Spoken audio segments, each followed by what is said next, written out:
We can talk in the meeting.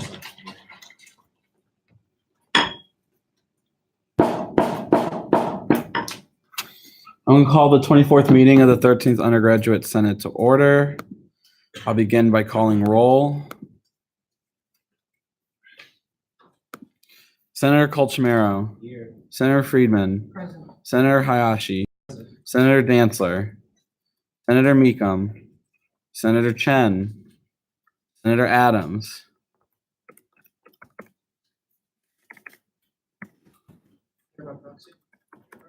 Senator Fryer.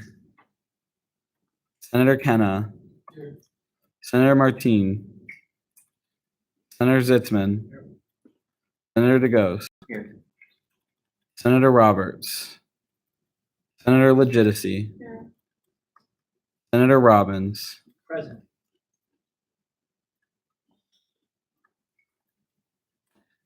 Quorum is met. We will move to the adoption of the agenda. Is there any discussion on the current agenda? Senator Hayashi. I move to add to the agenda. What are you adding and where would you like it added? I would like to add the three issues we face at AU after the confirmation of Alex. Is that what you're calling it? That's 3 issues we face? the issues, yeah, 3 issues we face.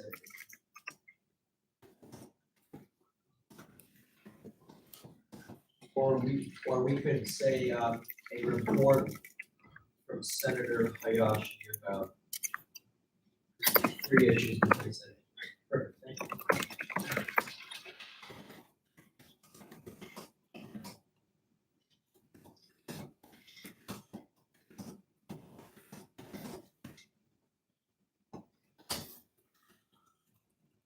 Okay. Other discussion on the agenda? Yes. I move to fix the time of adjournment to 2:30, pending whether or not we need more time. Say that again? I'd like to fix the time of adjournment to 2:30, and then if we need more time, we should go and change it at that point. You mean set the time of Yeah. adjournment at 2:30? Oh.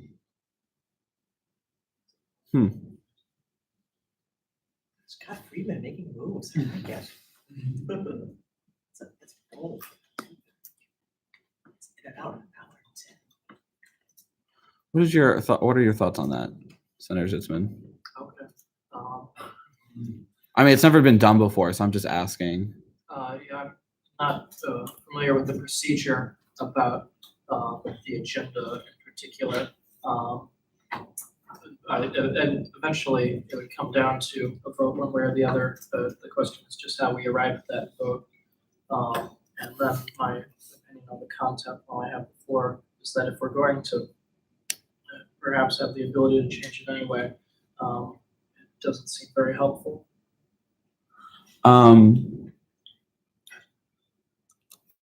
I will rule that dilatory only because I don't think that's like an amendment to the an amendment to the agenda. If you want to set that, I would just make a motion during the meeting for the rules of debate. Yeah. Okay, I found this on the web for. Actually saying I need to leave around 2:30, and so if I just leave, don't take that as like me being rude. Oh yeah, people leave and come in. It's totally okay. Yeah, Senator Robbins.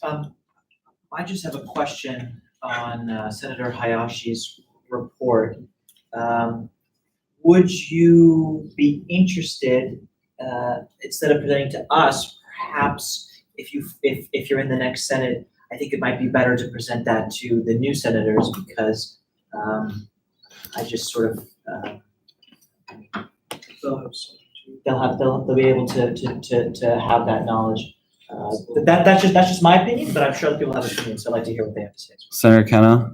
Well, I don't want to have too much debate on the agenda here necessarily, but I think hearing what these 3 items are, we can sit for documents because about this is only pressure issues, and I don't think that we're going to give that hearing, but this will be put in here.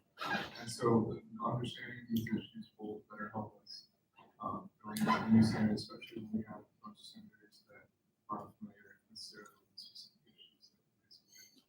Yes, I will say that the body is allowed to set discussion time limits on anything on the agenda, but that's during the agenda item, not like during the agenda adoption. Other discussion on the agenda? Seeing none, it will be adopted. All right. All right, moving to moving to the adoption of the minutes from the 23rd meeting. Is there discussion on the meeting minutes?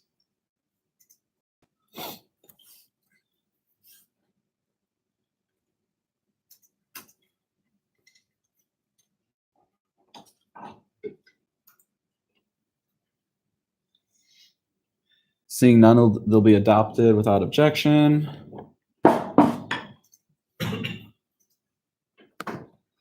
All right, moving to public comment. Any members of the public wishing to speak at this time? Seeing none, we'll move to reports from officers. Seeing that no executive officers are here, so we'll move to my reports. Okay, so a few things. One, for the vice president. Yes. Yes. There is a update from the vice president. On Saturday, October 27th, student government is co-hosting a barbecue event before the soccer game at around 1:30 near the soccer field. Just sort of to like increase like school involvement and like school spirit. They are co-sponsoring with AUCC, RHA, Athletics, IFC, and Pan Hellenic Council. Vice President Najafi really hopes that student government members show up and support the event because we are partially funding it. And the first 50 people to show up get a shirt for the event. So that's next Saturday near the soccer field.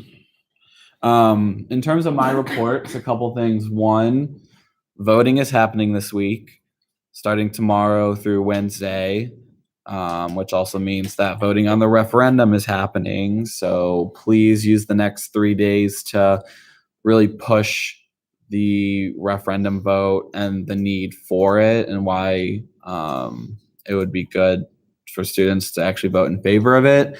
I was talking to some KU members yesterday about how like they were, really strained by the money and the funding that like is required for hosting events and things like that. So, really getting that additional funding for next year and for years to come is going to be really helpful for student government, student media, and club council altogether. This is our last regular meeting. We have a special meeting on Wednesday to certify the elections. So that'll be on Wednesday at 6. Room is to be determined. I'm working with Alex to find a confirmation spot for that. So mark that on your calendar. If you cannot attend, please send a proxy because elections need to be certified. In terms of judicial board stuff, as you can see, we have one confirmation for associate member. President Fernandez and I were really trying to push to get a nominee for the chair position today, but that didn't happen. We have like 8 or 9 people that we're considering right now. So we've been going back and forth all week about who that joint nominee is going to be. So we're still working on that. We may be able to have someone for Wednesday's meeting, but that's still up in the air. It may not happen until the next Senate. We're going to keep talking about it until time runs out, basically.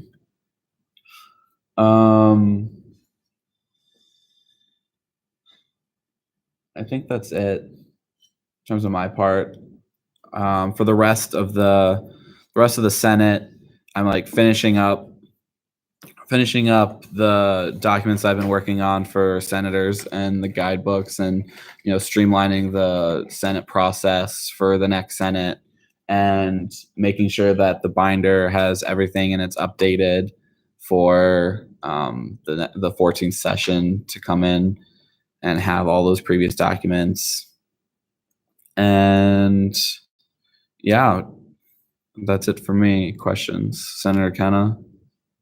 The certification is at 6 p.m. Do you know what time the results next week? I think Eamon was talking about like 9 or 10 p.m. in the tavern is what they're looking at.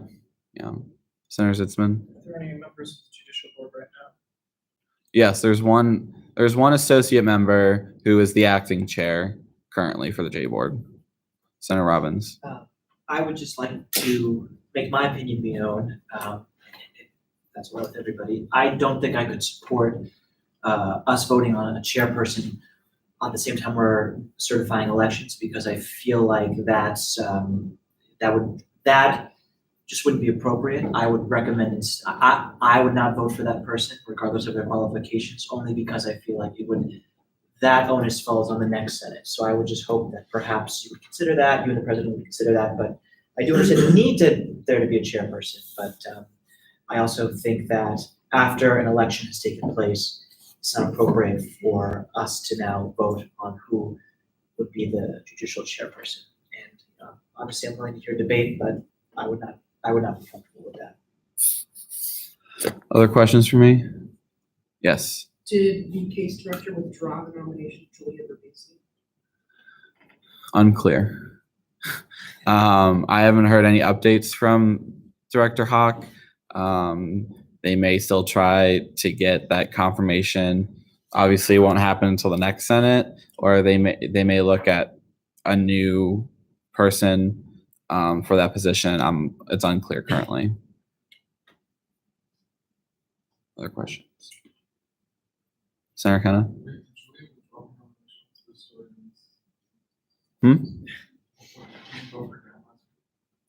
She didn't show up at the last meeting, so her nomination is still technically in CRP. I mean, I reached out to case director Hawk, and he said that he's getting in touch with her. Other questions? Cool. All right. Moving to reports from committees. There's a report from CRP. I forgot to specifically add that. Where's my mouse?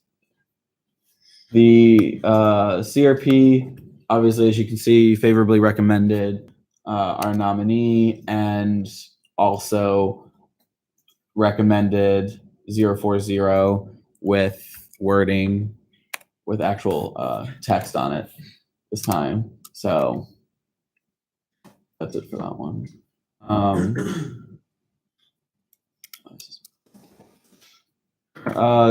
Questions for CRP?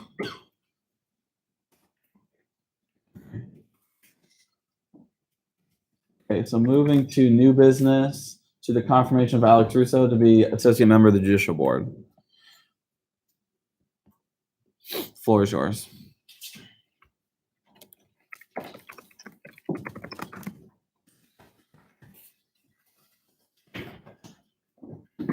Hello, everybody.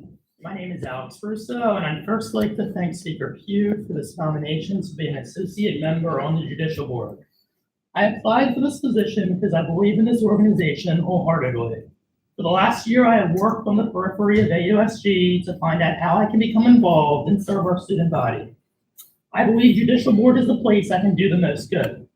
I am known across our campus as a straight shooter, a real person who will look at the facts and speak and act accordingly.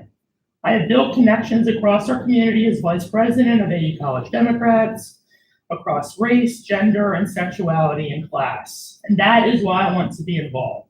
The work we do is to serve them, and that is why I will never allow my personal beliefs to influence my decisions. I don't care if a friend of mine is a party in the case, if I feel a certain way on a policy issue, the students we serve deserve a fair and impartial judicial board. I will work to promote a judicial board that is insulated from the rest of student government, that puts all AUSG squabbles aside for the greater good, the truth. I am an outsider to AUSG. I did not come into this with any pre-existing agenda or goals. I will protect the independence of the inspector to investigate any and all cases for informal dispute or formal disputes that come before the whole judicial board. I will look at the full picture of the case before me. I will look at the text of the governing documents that applies, and I will follow the evidence uncovered where it leads me. That is how I will make my decisions. And if a case ever comes before me where I cannot be impartial, I will recuse myself. I will follow the governing documents like the judicial register, the constitution, the bylaws, and the election policy handbook, which is what a lot of judicial board decisions are over. And you can be sure that when a case comes before me, I will do my homework. I will look for the text and I will follow the evidence where it takes me. And finally, I'll just end by saying that I will be a bridge builder in the judicial board. I will consider all the perspectives of fellow members along with my own, and I will work to find the center ground and the greater truth in our investigation. In AUDEMS, I'm known as a connector, as HR, as the person to find a common ground between opposing sides. I will be the same in the judicial board. Thank you so much for considering my nomination, and I hope you give me this opportunity to serve our student body. All right, questions from the nominees. Senator DeGose. First of all, I just want to thank you for your interest in student government and attempting to add your abilities to a very important portion of our organization. I like your want to make sure you look through all of the governing documents to make sure you're following them properly when a case comes up. But what would you do in the instance of a case coming up that did not fully align itself with wording in the governing documents? There's no clear precedent for and no clear ruling that would be towards that. In that case, I would very much look at what the inspector uncovers in their investigations, and I would honestly just have to function as a straight up judge, just like putting aside, am I friends with this person or not, and more what is right according to just basic societal views. And like, it's very difficult because obviously we're not the federal government with an entire code for every imaginable thing ever written into law. We have a number of governing documents, but we don't have something for every single case. And it's difficult to be setting precedent like that, obviously. I would tread very carefully before doing something that's changing everything. Like, if it's a 3-2 decision in the judicial board, that's not something I'm okay with when you're setting a precedent like that. Like, I would make sure that like all of us, every single member, that it's unanimous decision, or at least try to find that consensus ground so that any decision that we make doesn't have far-reaching consequences. Senator Robbins. Thank you. I just have 2 questions. I asked you during committee if you could provide an example of you being your impartiality, so I think that would be important for everybody else to hear. But the second question I'll ask, which hopefully you could answer them back to back, is what would be an instance where you would have to recuse yourself? Because you mentioned before about you would recuse yourself when you would need to, but what would be an instance where you might have to? Literally, if I could not remove myself from that relationship. Like, let's say my roommate, Eric, if he was running for AUSG Senate and there was some type of issue that comes before us, and literally I'm sitting next to him, I've been watching his entire campaign from the bed next to me this entire election, I don't think it would make sense or be fair to me to rule in a case. Obviously, the case still that most of us know, Sam Rogers, for example, in the last election. Sam Rogers is a friend of mine, but I was not intimately involved in his campaign, and I would not have recused myself in that situation because I'm confident that I could have fairly and confidently separated myself from the situation, been able to look at the facts that were uncovered and be fair about it. It's a blurry line, obviously, but I can assure you that I take this seriously, and I'm the last person that would want any type of blurred lines over a decision that I made because of my personal relationships. I would not want some shroud to be cast over a decision like that. In terms of an example of impartiality, in AU Dems, I'm known as a bridge builder. In campaigns, we often have different issues or opposing personalities, or there's people on e-board where I might be better friends with.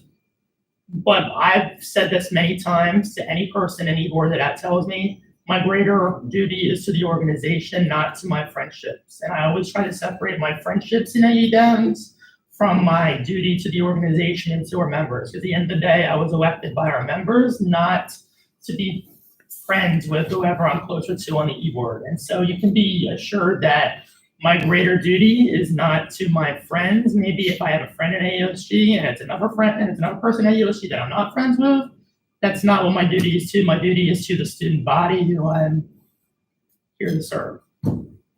Senator Kenna. Thanks. Thank you for wanting to be part of AOSG and serve the student body. I have two questions for you. My first would be, could you speak a little bit more to governing documents and more specifically like order of precedence between documents? And my second question would be regarding the conduct of J board. Typically, there are a lot of problems with communication and delinquent members and things like that.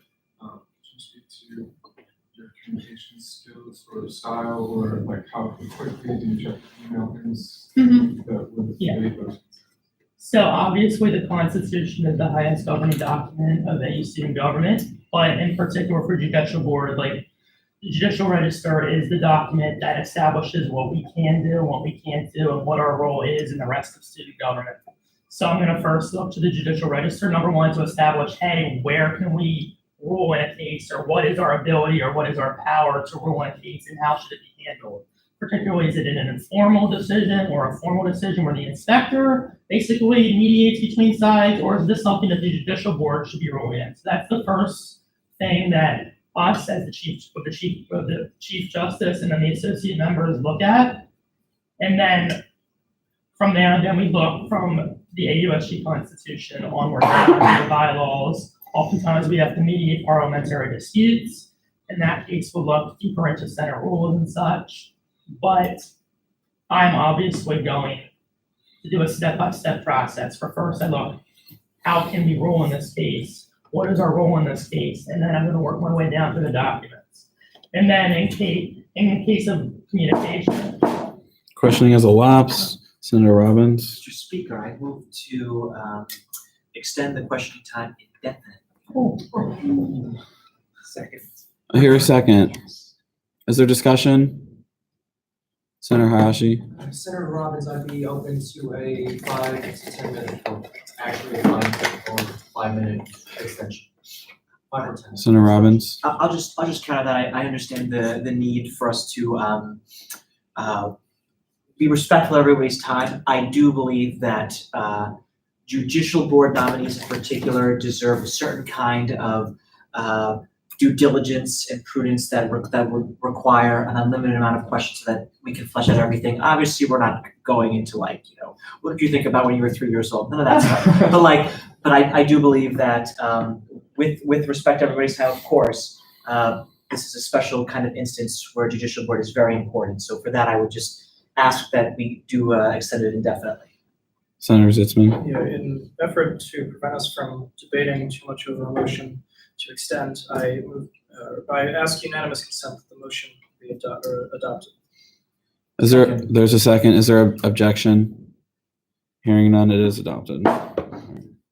So can I just continue answering this question of communication? So in AU Dems e-board, a lot of times we have e-board members who might not show up or keep doing their part or being communicative. And oftentimes I am the person that's used to like talk to people and be like, hey, I just say with HR, I guess, because like I am the person that like encourages people like, hey, these are your duties too, and it's not fair to the rest of us for other people to get that put on you. So I'm gonna do my best to promote an environment where everybody is doing their equal part, and so it's not all on the Chief Justice, and it's not all on the interim folks, and it's not just all on some members. Because there's obviously going to be some people that have more powers and duties in judicial board, and there's going to be some that are just plain old associate members, but that doesn't mean that gives them an excuse just to show up when the vote's cast and then everything else is out the window. I think everybody should be doing their part. I could see from experience, I don't like being one of the only people left to be doing the work. And you can be sure that anytime that we meet, I will be there and that I will be an active member of the judicial board. Senator Coltomero. This is like partially a question for you, partially for Trevor, because I don't remember the exact rules on this. How long would this appointment be, either on rules or like how long you intend to serve the position? Who are you asking first? You. Okay, so technically the members can theoretically serve indefinitely, but based on legislation that was passed last semester, all members are required to report to the Senate once a semester to reevaluate their term. So I personally could easily see myself going through the end of the school year, if not till I graduate, which is another year. I'm a second year student and this is my second year, so I have 2 more years left. I see no reason where I could not continue to perform my duties as an associate member. Obviously, if we're in a review that you guys choose not to retain me, that's fine. But just know that my commitment is at least through the year, unless I'm absolutely miserable, which I can't foresee that. And then 2 years. So yeah, I'm fully open to staying as long as, because I understand like you have issues where like there's always open vacancies in judicial board. And I think it's important that we have a judicial board that's consistent, constant, and that has some experience, so it's not always like a fresh turnover of people reviewing cases. Senator Goss. So you've spoken a lot to mediating disputes in terms of those issues that come before your judicial board, and that's great and important. But just as important is the judicial board's ability to review student government legislation and to oversee and make sure that they're following constitutional rules and bylaws rules and all the other things that we need to follow. And so could you speak to how you would handle those sorts of cases, and especially in the case of something coming up that had no previous precedent or direct correlation in the governing documents? So in that case, you have to, number one, look, what is our power as a judicial board to rule on those cases? We are the final authority, but it's more limited than the Supreme Court, obviously. For me, I take that very seriously, like overturn, like if there was the potential of a Senate bill that was passed being unconstitutional, I take that very seriously of the judicial board overturning something like that or changing something like that. And I said consensus and finding consensus because I take it that seriously. I couldn't imagine a 3-2 decision overturning a Senate resolution. I know that's technically the rules, but I would not be content with that if I was in the 3 or the 2 on that decision, because I think it's a huge deal for something like that to happen. I believe in a judiciary that provides oversight and protects the AUSG Constitution and the other governing documents, but I also believe in the Senate's will, because at the end of the day, the Senate is the people who are elected by the voters, not the judicial board. And so I do not believe in legislating through the judicial board. And so I would take that very seriously. Not that I wouldn't take any other thing less seriously, but that's like the highest thing that could ever come before us. And so I would proceed extremely carefully. I would give the inspector, if there is any type of like investigation that needs to be done, and like how was the bill written, or who are the different players and who wrote the bill and the opposing sides, because obviously, as we all know, like AUSG has squabbles sometimes, and like there are some personalities. So my goal is like to get every single fact from that bill and how it was passed, and then literally I'll sit there with the other judicial board members and just go through the text again and again and again. Like I'm not somebody who is trying to put like a cap on my commitment to judicial board. I take it that seriously. And because like imagine if like judicial board overturns something passed by the Senate, that would be a huge deal, correct? So I would never, ever take something like that less seriously, and I would always proceed extremely cautiously. And obviously, like if it's flaunting the Constitution, we will overturn it, but I'm going to be dead sure when I make that decision. If that makes any sense, I think that sheds some light. Senator Friedman. So I know that you're involved in AUDEMs, or what else do you do? You know, I wish I was in some other things. I'm really not. It consumes your life, and with this election, I think right now is a great time because the election, like November 6th is coming, and then after that, it's really just gonna be a much more limited commitment. I do programming for AUDEM, so it's a consistent commitment, but I believe judicial board is the kind of responsibility and duty that it gets very busy around election cycle.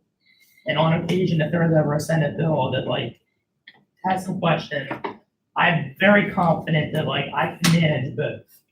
And like I actually did consider like, should I run for like something else? Or should I be involved in a different way in AUSG? Because I do want to help, but I know I could not make that full of a commitment. And like I'm at least honest about that. And I also believe that I'm not really one of those types of political people in that I don't really have an agenda in AUSG. I'm an outsider to this organization. I've proxied for some Senate meetings and it's intrigued me, but I don't ever foresee myself wanting to be involved in that. And so this seems like the right place and the right commitment for me to do.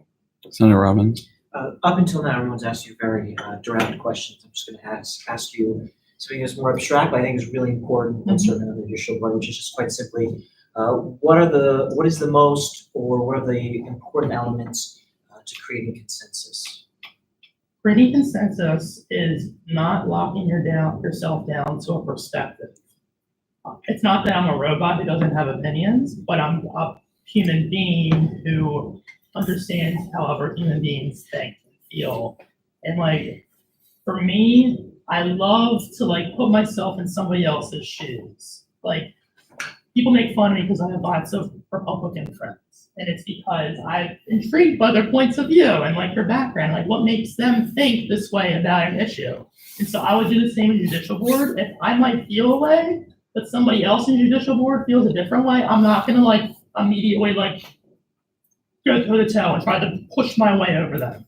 Because at the end of the day, we have people have been in arguments. Like if you're set in a way, you're not gonna change how you think about something.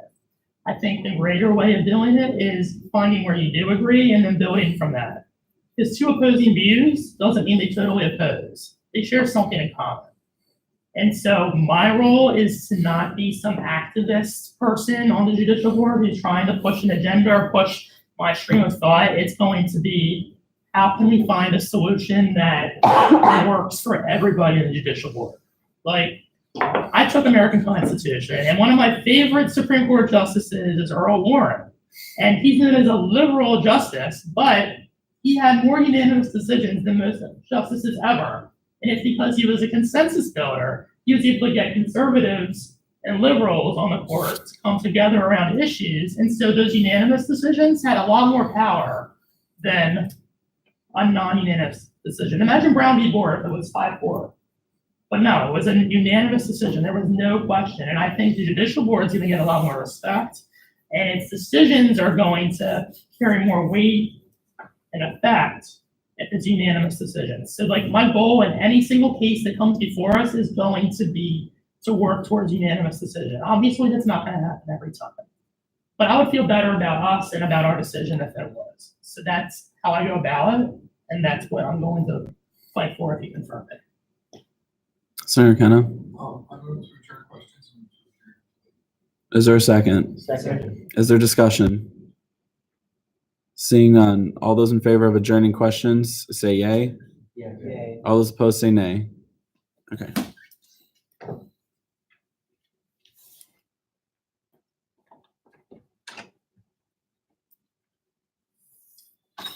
All right, discussion on the nominee, Senator Kenna. Could I ask first, what you saw in Alex's application that merited an interview, and what were some particular highlights of when you did it, and to the point that you're moving forward very much? Yeah, so I think, I mean, like, really through the questioning and answering, you saw a lot of what I saw as well. And the fact that one of the biggest, I will like be honest, like one of the biggest factors in, looking at judicial board candidates is their involvement within student government, just because, there can be a concern with certain involvement in certain areas of student government with how you serve in that role, because judicial board is supposed to be, removed, but, still a factor in student government. So that was like one of the first things that I noticed, the fact that as an individual who was not involved in student government but wanted to be involved in student government. And then like really what stood out was in the judicial board application, I asked everyone about like their stance on like judicial review and how they go about how they would go about interpreting like the documents in cases and things like that. And so like during the interview, you can really see that Alex was the kind of person who, you know, really was he was very aware of what the judicial board does and the power that it could have in these cases. And so it's very important to like distinguish between those individuals who are going to be like interpreting their own rules and policy versus what our already existing governing documents say. I think that's what really stood out in the interview is the fact that using what our governing documents say to guide decisions in cases, whether that's elections, whether that's whatever else may come up to the judicial board. I think that was what really highlighted this nominee. Senator Freeman. Whenever I ask what else he does, I now realize that might have been like kind of a weird thing to ask, but because I think he might have taken the opposite of what I meant. I'm very glad that he said he wasn't involved in any kind of other government things. Because from what I've seen my last few weeks here, but there's a lot of crossover between people who are like involved in the student government and then also hold other kind of positions that are pseudo student government or some other kind of campus like leadership role. And though he's involved in a club and like a leadership position, it's not the same as being in the student government in the same way. So I'm very happy that he's an outsider. Senator Goss. Yeah, so sort of to piggyback off of Trevor's point from earlier, one of the reasons why I asked him the questions I did, having him speak specifically on those things, because I was also looking at that. I was happy that he took very seriously the idea of overturning and was hesitant to do that. That's something it shows that he's respectful of the institution and really would take his position seriously. Something interesting that I thought came up during questioning as well about the governing documents is that he clearly had looked into them a lot more after CRP. We sort of asked him a similar question and he wasn't as sure. And so the fact that he realized that was an issue and then immediately went to rectify it between then and now shows initiative to me. And that before, when he had not known as much about it, he was very upfront and honest about that fact and said how he would look more into them, and especially during cases would spend as much time as needed going over every line to ensure that he was following the best of his ability. So I appreciate the fact that even in that short time between then and now, he has taken time to look into them. Senator Robbins. I don't want to speak for you, Nancy, but I know you and I had expressed just a little bit of concern in CRP. I'll say that I feel a little bit better, especially when you talk about what consensus was and his research, but I know that what you had said, I'm just curious what you think after hearing that. My opinion hasn't, Yeah. my opinion hasn't really changed much. I think it would be a great addition to the judicial board. I mean, like, he's a student, and that's gonna come with issues and friendships and things like that, but every nominee that we're gonna have has issues and friendships and things like that. And yeah, to speak on what Jacob said, he really did go back, and like he's been like reading the governing documents this whole time clearly, and I think he recognized after CRP that that was one of our major concerns, and he immediately rectified it. So I think when it comes to before having cases, I have no doubt that he'll be very familiar with the governing documents and being able to apply those in an appropriate way. Senator Kenna. Well, I appreciate the discussion that we've had now because I definitely saw a lot of positive things about him and really appreciated like judicial temperament approach and things like that. And so not like actively opposed to him, but wasn't completely sold and was particularly displeased with the answer to my question because I thought, if you're going to be an associate member of the judicial board, you should know what are precedents for governing documents And I also am sympathetic to the fact that as an outsider to this organization, that it's not something that's readily apparent in the same way, like we would ask that a poll novel in the Senate, like this, just a term phrase, people are familiar with it in Senate. But then I appreciate the fact that that was asked in COP and that came back to full Senate with a greater understanding of it, even though it wasn't correct, right? So I think he'd be a great addition to the judicial board, but I think there's still one for knowledge about the specifics of the government. Other discussion? Senator Hayashi? I believe that the Senate here should confirm Alex Russo to be an associate member of the judicial board because of his impartiality. He's not involved with student government at the moment, but he wants to be involved. And second, his fresh perspective of wanting consensus and fair decisions made on the judicial board. And I move to end the question or the discussion. Is there a second? Second. Hearing a second. All those in favor of closing debate and moving to vote, say yay. Yeah. All those opposed, say nay. All right, now moving to vote on the confirmation. All those in favor of confirming Alex Russo to be associate member of the judicial board, say yay. Yay. All those opposed, say nay. And pin the chair, the ayes have it, and he is confirmed.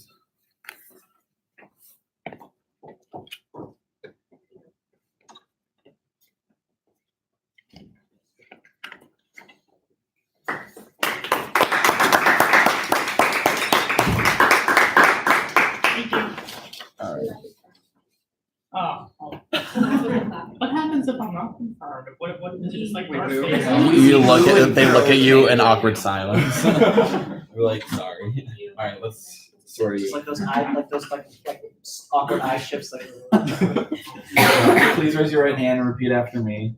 I state your name, do solemnly swear I, Alex Russo, do solemnly swear that I will diligently and faithfully that I will diligently and faithfully execute the duties and responsibilities execute the duties and responsibilities of the office of Associate Member of the Judicial Board, of the office of Associate Member of the Judicial Board, that will abide by the governing documents that will abide by the governing documents of the student government, of the student government, and that will work to my fullest abilities and I will work to my fullest abilities to promote the interests and welfare to promote the interests and welfare of the students of American University. of the students of American University. Congratulations.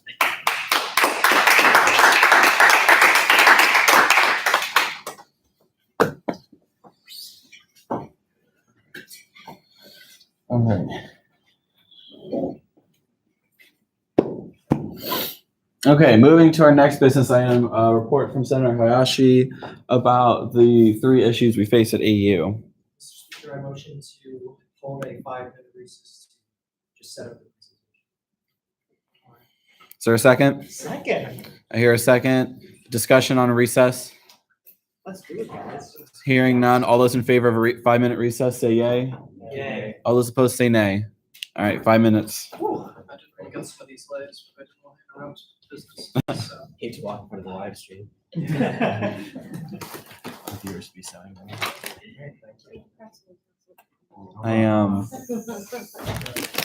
That's one of the first recesses we took in the 13th Senate, right? That's not true. Normally it's not voted on, it's usually just like, let's take a 5-minute recess before continuing. No, We no, don't no. really have them in any case. Usually we just power right through. The last time we had a recess was, I think, during the second meeting. That was like 6 hours. Yeah, long. during the 7-hour meeting.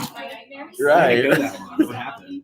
We were It's- electing it's committee just- chairs, Yeah. and we had to vote like several tiebreakers as well. Yeah, so like on the second meeting of the Senate, you do all the chairs for the standing committees and the special committees.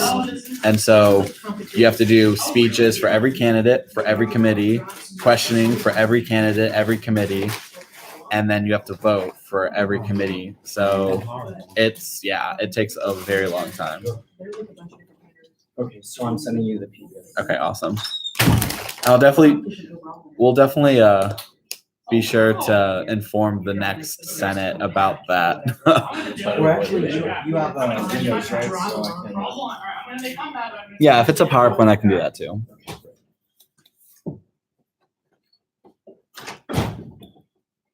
and then I can just share it to you as a file. Yeah. Just because I wanted to just bring the issues up that, students, candidates alike have just, brought to light, especially with the campaign cycle. I feel like it's almost, artificial for, students to just talk about, to talk about it during campaign season. I think it should be something that's continuous.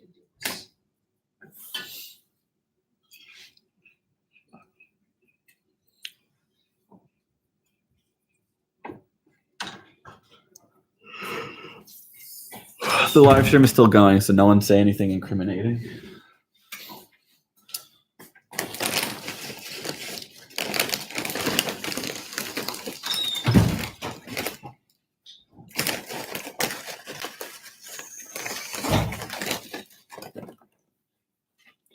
What's going on, buddy? Yeah, what'd you do this weekend? Anything fun, anything special? What? What did you do this weekend? Anything fun, anything special? Personal work. That's fun. What about you? I went to the movies. That sounds like a lot of fun.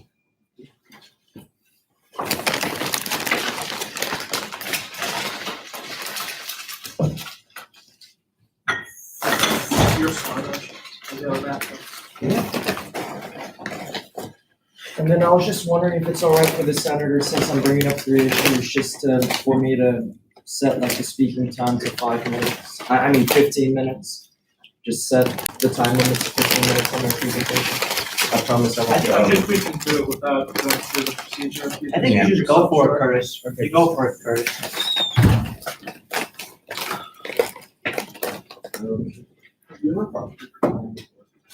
Okay, I just sent you it.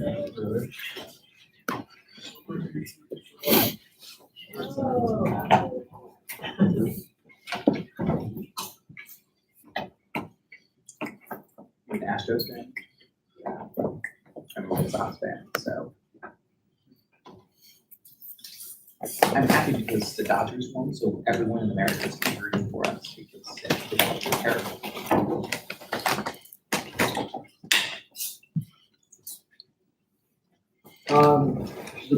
The reporter from the Eagle, I was wondering if you have a copy of the article about dining. Not worth it.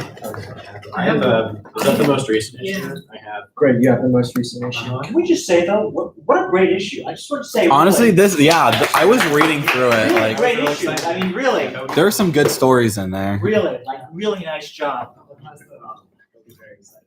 Yeah. Cover story.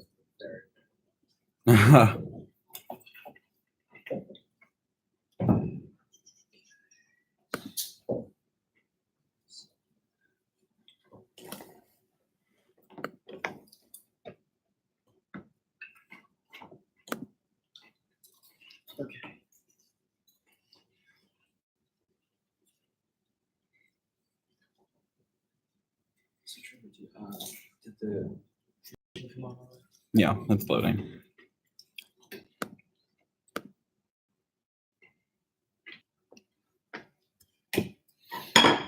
All right, I'm gonna call session back to order. I'll start with roll. Senator Colchamero, Senator Friedman, Senator Hayashi, Here. Senator Dantzler, Senator Meekum, Senator Chen, Senator Adams, Senator Fryer, Senator Kenna, Senator Martine, Senator Zitzman, Senator DeGose, Senator Roberts, Senator Legitimacy, Senator Robbins. Present. Quorum is still met. We are good. All right. All right. Are there any current motions about speaking time? The little courtesy. Okay. Sounds good. Curtis, you have the floor. Good afternoon, fellow senators, members of the student government, students, and members of the American University community. I'd just like to bring up today in the Undergraduate Senate the issues that we face at AU. First, I'd like to talk about megabytes and the status of small businesses on our campus. Second, I'd like to also speak about Aramark and its treatment of its employees. And third, I'd like to speak about the Divest AU movement that has been brought to light recently with the chalking and other movements that Divest AU has made recently on our campus. So first, I'd like to report to the Undergraduate Senate that I met personally for around 30 minutes with Mr. Tom Guerra, who is a small business owner at American University and operates 4 dining locations on campus, third-party dining locations, not operated by AU Dining. Megabytes, Asian Flavors, American Cafe, also known as the Kerwin Cafe or SPA Cafe, and the Mudbox in the library. So during our meeting, we talked about a whole set of issues that Tom faces as a small business owner at AU. First, we talked about the affordability of his menu items. As some of you may know, a bagel with cream cheese costs about $3 in Eagle Bucks or with cash or credit. And $3 for a bagel with cream cheese is a lot of money. And there is definitely some reason why bagels are $3 and why the price of, for example, vitamin water, at the pot it's $2 or $1.99. And at Tom's place at Megabytes, it's about $2.49 to $3. And the reason for this, I believe, is because of the Eagle Buck system. Recently, the Eagle article brought to light about how Eagle Bucks at AU charges business owners and charges Megabytes 9% commission on each purchase. So for every bagel that costs $3, AU or the Eagle Bucks program, which is operated by Blackboard, takes away 9%. And Tom brought to my attention that originally it was around 3%, which is standard for most credit card companies and companies like PayPal, 2.9% commission plus like 30 cents or something. But Eagle Bucks, which is operated by Blackboard, is charging Tom and other businesses 9%, according to the Eagle article. And this is one of the reasons why you see higher prices at Tom's location, which is why the Eagle and the rival AU wrote articles about how AU is trying to push out or bully Tom out of his business. And I think that we shouldn't label American University and its administration as bullies. We shouldn't label. I believe that labeling the administration as bullies is not proper. We must have a proper discussion about the status of Tom's small businesses on our campus, and we must have an official conversation in an official Senate hearing with Tom and also with Dr. Fanta, who I spoke with yesterday. So one problem that Tom faces is that he hasn't had a meeting with Anne Marie Powell or Charles Smith, or also known as Chuck Smith. Chuck Smith is the head of auxiliary services at American University, oversees the contract, the leasing to Tom and his small businesses on our campus. And I think that it's important to have a conversation between, auxiliary services and Tom and members of the administration, which is why Dr. All yesterday invited me to let the Senate know, let student government know, let the AU community know that we should hold a Senate hearing with Charles Smith about this issue. Just because a lot of Senate candidates, a lot of students at American University have expressed concerns. For example, the change.org petition created by Allison Fernandez. I actually invited her to our Senate meeting today. She couldn't be with us today. But I believe that it's important to bring both sides together, bring the administration as a mediator, and to have a respectful conversation about how we can move forward to creating a positive community at AU, to create a positive free market at American University when it comes to food options. So next, I'd like to bring to discussion our dear friend of the AU community and former Aramark employee, Anthony Randolph, who worked as a TDR employee at American University. Loco 23, which is a union in DC, started to bring to light that Anthony, after over 17 years of service, Anthony Randolph was notified on Friday, September 7th, without warning, that he had been banned from working on campus based on allegations of parking violations. Anthony is a valuable member of the AU community and a celebrated shop steward and elected leader in his union. All have been shocked to learn of his renewal. And the open letter by 23 United states that to Charles Smith, Auxiliary Services Director, and AU President Burwell, we, the undersigned, are outraged at how casually the university can dismiss those years of service without any documentation or due process, putting this man's livelihood and the income he provides to his family at risk. Therefore, we demand the university remove the ban and permit Anthony to return to work immediately. And I'm all for these open letters by unions. I'm open to the change.org petition that students create to support megabytes. And I also believe that the undergraduate senate and student government as a whole should bring the administration, should bring auxiliary services, and should bring Charles Smith, Mr. Charles Smith of Auxiliary Services, to a Senate hearing. And Dr. All I spoke with yesterday actually was open to attending this meeting as well, to represent the administration and to resolve these issues we face at AU. And something that Mr. Guerra brought to my attention is that he hasn't had a direct one-on-one meeting with Charles Smith, and that when students try to contact Mr. Smith, that he's not available, or he can't meet for some reason. And I think the Senate hearing will bring student government, will bring our Senate as a pioneer and as a solution body to fix these two issues that we face at AU. So questions we would like to ask at this meeting. First, what happened? What happened to Mr. Anthony Randolph? What was the situation? Apparently, according to United 23, Anthony actually paid off his parking violation tickets.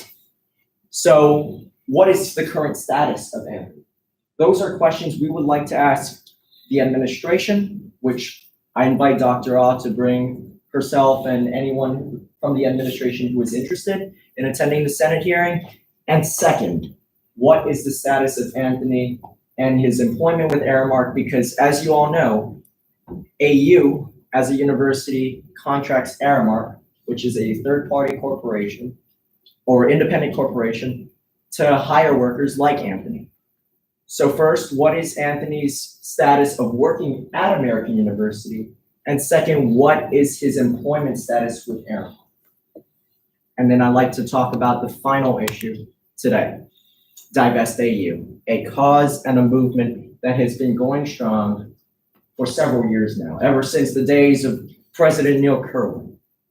And then as you can see on this next slide, Divest AU as an organization actually went to the very house, the very residence of President Kerwin back in 2014, or a few years back, to ask the trustees to divest from fossil fuels.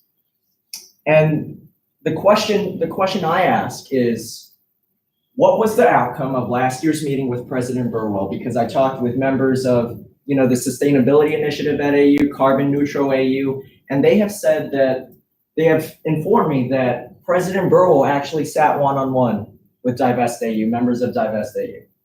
And I asked, was it a one-on-one meeting with just President Burwell, or was the Board of Trustees also present? Was members of student government present? Because it's important to bring all members of the community together, the Board of Trustees, administrators, Divest AU, and student government. It's important to bring those four groups to the table, to the talking table about how can AU not to be in line with its initiatives of carbon carbon neutral AU, of being, green is the American dream. Those types of things is what Divest AU is. That's why they're here on our campus. It's because they want AU to remain consistent, with its initiative to be a carbon neutral and to be a sustainable school. And it's really important to get all four members of the AU community together once again this year, and then to set goals for ourselves because The Hill actually wrote in a November 2014 article that the Board of Trustees have stated in the past that the feasibility of divestment is simply not there. And I talked with Dr. All yesterday, personally one-on-one, about how Divest AU wants to divest, wants the Board of Trustees to divest from fossil fuels, but at the same time, is it feasible? When can we do it and how can we do it? So I just like to finally state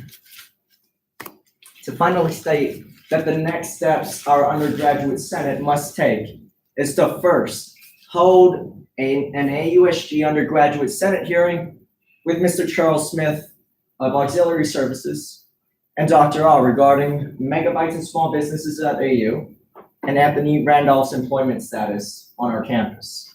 And finally, Divest AU, we must reach out as members of student government to talk to them, to have a discussion about what their goals are and how do they want to achieve them. Because I believe that graffitiing signs and acts of vandalism are not the best ways to go about bringing a solution. And it's all about having a conversation, an open discussion with members of the community, with our constituents of the Senate, constituents of student government. It's important to have discussions with them. And I hope some members of this body can attend Divest AU's weekly meeting tomorrow at 8 p.m. in MGC 247. I cannot attend due to an RHA Hall delegate commitment. But I ask the members of this body to be involved, to stay involved. And it's really important for the future of AU to have respectful conversations on this campus and to be involved.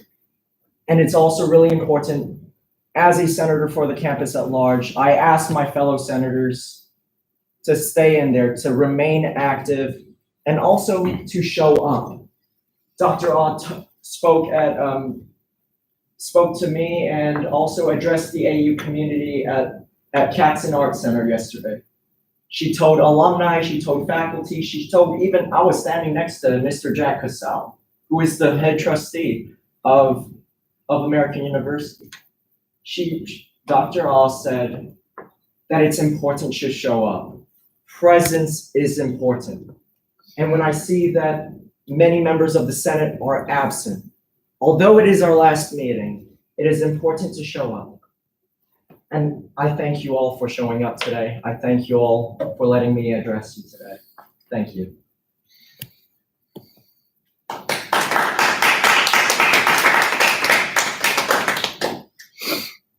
Okay, I will allow for a maximum period of 10 minutes for discussion or until discussion subsides. So, Senator Robbins. I would just say, for Divest AU, I think their goals are pretty clear.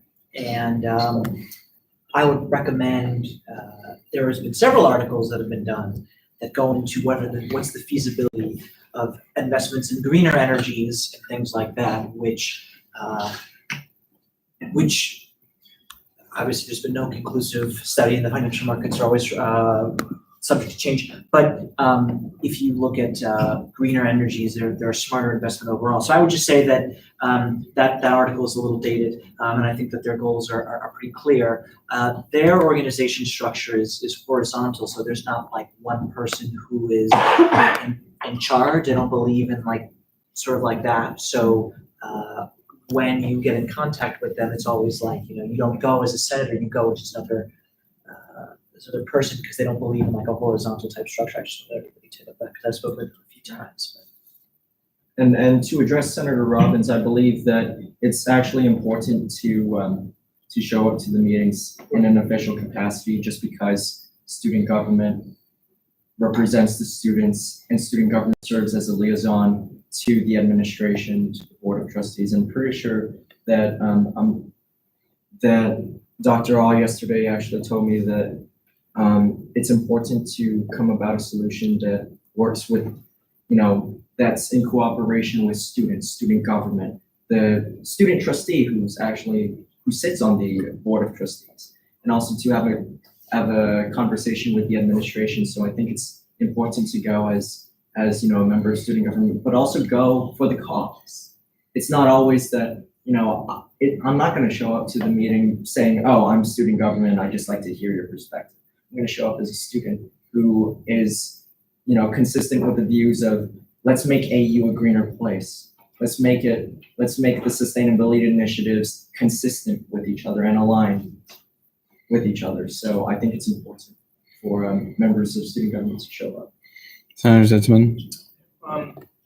Divestment. I would encourage anyone who's interested to correspond with Valentina, President Fernandez, because she was the student trustee last year and shadow trustee the year before that. So she's been on and around the Board of Trustees for the past 2 out of 3 years, and so she just as a convenient connection within our organization is a good place for information about that issue.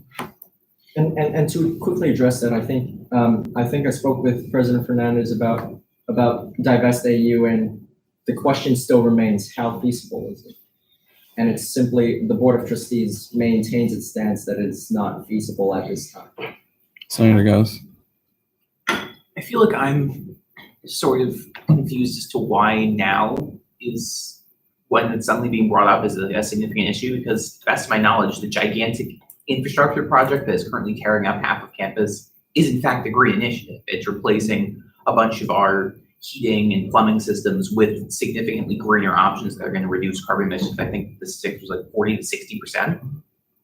And I feel like that's a significant investment, at least to show by the trustees in American University that they are working on this, and it just simply isn't something that they can snap their fingers and do immediately. Absolutely, and even the building we stand in today is LEED certified, and we're trying to be a leader for green energy and sustainability at American University and for the world. And I think it's important for I think what perspective what divest AU brings to the table is that you're investing money into, and that's what the Hill article from November of 2014 actually stated. The Board of Trustees was willing to put money into making solar panels on, the new buildings, the Hall of Science we're building on this campus, and, investing into sustainable energy. But when your financial portfolio shows that $18 million goes to, fossil fuels indirectly or directly, it's most likely an indirect investment due to, the structure of how AU invests its money. And you hit the point right there, Senator Goes, about how the Hall of Science is going to be, a green building, and how this building is also a LEED certified. Senator Kenna. Well, I'd like to start off my point in the discussion here. Thank you for raising these issues. It's important for us all to be aware of what's happening on campus, and I think that this is launching off for the advocacy work of the Senate. I might have to disagree a little bit with the proposals that you brought forward, specifically by the president. I think the Tom Garrett many rights issue is an important one that affects a lot of students, because these are diet options that students really enjoy patronage. And so the extent to which we can be helpful, I think, would be in leveraging students' support for these businesses to help Tom Garrett in his negotiations with universities to try to continue his lease. But that will be an ongoing conversation for the next Senate, of course. I think the friend of the Aramark worker, I'm curious about what can be done about that, because I'm not sure there is much other than, putting out a resolution and making a statement on it. Like we, as undergraduates, can speak on behalf of students. So a symbolic measure such as a resolution would be helpful, but at least I don't think that we have much power, and I think that regarding that, and I think that to propose any type of hearing between members of the administration and other adults is not something that those members of the administration are going to really participate in. I think that's unlikely. And as far as the divest movement, I have to say that I have absolutely no respect for them, because facing private property is something that they should face serious repercussions for. And the recent Eagle op-ed that was published by an anonymous author shows tremendous cowardice. If you believe something, you should put your name to it. And I also think that what they're fighting for is also ridiculous when you consider the great movement that the university has made towards environmental sustainability. In terms of all their construction, they have a green fund in the endowment. It's exactly what you're saying about the feasibility, because investments of the university's endowment in fossil fuels comes to about 3%, and they're in funds that you can't easily extract the energy companies from. And then why would we even want to do that? Let's ask, as their whole idea is this is a protest movement. Like AU is going to divest these 80% of their endowment from energy companies, and that's going to make some major statement about sustainability, and that'll show them, Shell and Exxon and all these energy companies really care what American universities endowment is invested in. So I think they're very off base, and in line with your tone about how we need to be working with people that disagree with us representing the student body. I think our communication with them has to be bring to their attention the details of the issue in particular, so that we can all move together to achieve our shared goal of a more sustainable campus environment. Mr. Speaker, how much left is remaining in question period? Minute 45. Could we possibly extend that? That's up to the body. Senator Robbins. I would like to ask a question, but I would just move to extend questioning by a period of 5 minutes. If that's okay. Well, it's not questioning, it's just discussion. Discussion of 5 minutes. Thank you. There's a second. Discussion on extending by 5 minutes. Senator Zitzman. I don't know, we're not deciding anything here. And I think that these discussions would be more fruitful outside the bounds of parliamentary procedure. I do think though, if I may say, we had a presentation here today, and what direction we go Perhaps as a body, which will define sort of like the parameters of like parliamentary procedure and kind of involves this discussion. So it's only for 5 more minutes, and perhaps even less if we don't have any other responses. Other discussion on extending? Seeing none, we'll vote. All those in favor of extending discussion by 5 minutes, say yay. Yeah. All those opposed, say nay. Yeah. Paying the chair, the nays have it. Time will continue for another minute and a half on discussion. Senator Robbins. I'll just say very quickly, Tom, sounds like we maybe disagree on this, so I won't start a whole debate, but I think it is worth looking into the viability. There's been several articles that have been done about investment in greener energies. I do think that they have made a concerted effort to have a respectful conversation with the university based on my conversations, and they're a little bit frustrated by the lack of willingness on the university's part to talk to them and be transparent. So I think that's an issue. I think something we haven't really spoken about is Aramark. Aramark, I highly recommend everybody look into them. Interesting.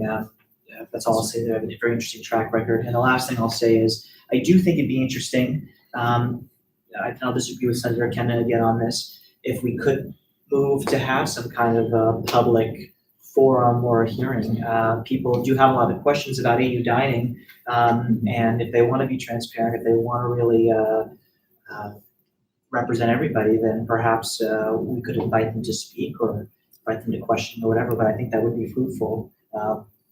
You've always been an advocate for us to, really show up and do a good job by the students, and I think that would be a great opportunity. And for kind of just. Discussion has ended. All right. We shall move on. Any further new business from the body?